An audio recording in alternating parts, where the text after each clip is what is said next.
Tara, samahan niyo ako sa isa na namang araw ng kaalaman. Ako si Marlo at ito ang Knowledge on the Go!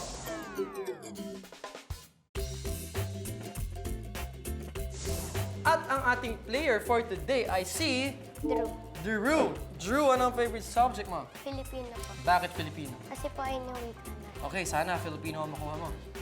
Roll the dice. English! Happy ka din naman sa English. Apo. Nakikinig ka sa teacher mo sa English? Apo. Alright. O sige. Bunot ka na ng iyong katanungan.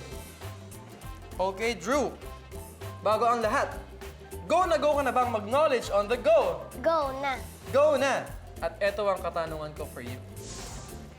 What is the verb in the sentence?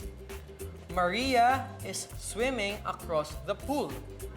Letter A, Maria. B, across. C, pool. Or letter D, swimming. D.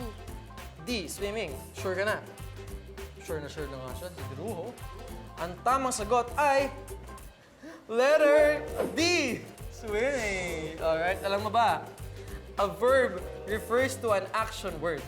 Swimming is the verb used in the sentence. At dahil nakuha mo ang tamang sagot, meron kang prize mula sa Knowledge on the Go. At talaga naman ready matuto at sumagot si Drew. Kaya samahan niyo ulit ako next time sa isa na namang Knowledge on the Go!